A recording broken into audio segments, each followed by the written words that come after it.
My name is Michael Riley.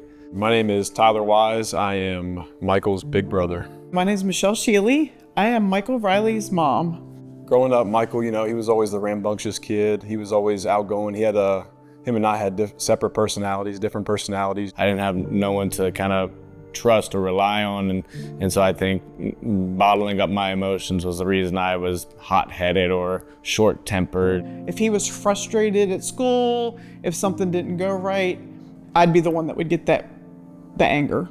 I think once I got into middle school and high school, Michael and I's relationship wasn't quite as tight as it was before. We were never sharing feelings together or talking about, his life and what he was going through. Around my junior year, I'd gotten into a negative relationship with this one girl that had led me to start doing drugs. I started smoking weed and partying and doing lustful things. And then in my sophomore year, I got really bad. There's times I don't remember because I was so deep in it.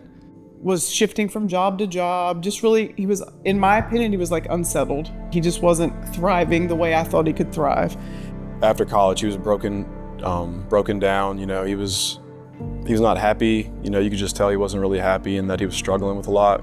Again, I'm not checking on him. I'm trying to figure out my life, and I just feel like I wasn't the best big brother that I could be. I remember specifically I was on vacation in Florida, and I remember saying that I didn't believe in heaven, and that I believe that when you die, it just turns black. I think it kind of stuck with me because of the passion that my family had, specifically Tyler and Paige, the passion that they had to kind of want me to understand that there's more.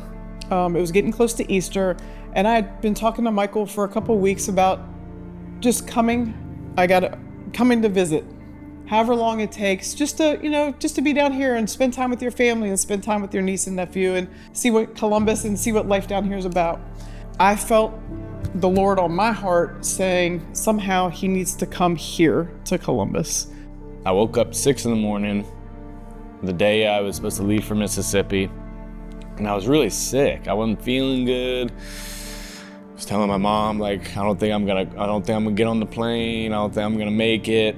And I was like, this is not happening.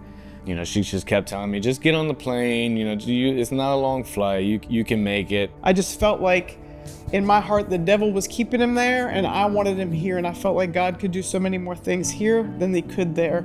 The devil will try to bring you down when he knows you're about to make a big step in the right direction.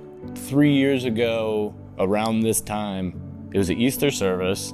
Pastor Ethan, does his thing. And then at the end of service, he'll ask, is there anybody that, wants to be saved? I'll never forget, I was serving with Pastor Ethan on that Easter. And I'll never forget peeking through and seeing my brother's hand slip up. And I just remember an overwhelming joy coming through me. I could feel the weight of that decision. I could feel the weight of all those bad decisions kind of had been lifted off of me. And it was freeing. Progressing from there, he was active in church and he was seeking the Lord and he was learning about the Lord, and Michael's in gang worship. When I see my son standing up on the stage worshiping, raising his hands to the Lord, it brings happy tears. I saw the old him dying, you know what I mean? And the old him, his old ways going away. Just a peace in him, there's a joy in him that wasn't there before, and it's very transparent, to see that now. Tyler moved here or got stationed here, started going to church, and the ripple effect from that is just amazing. My mom, me, whoever else that we've touched in our lives just from my brother making that decision. But also even in myself, God was working through me. He guided me to Mississippi, and I'm very thankful that I'm here today.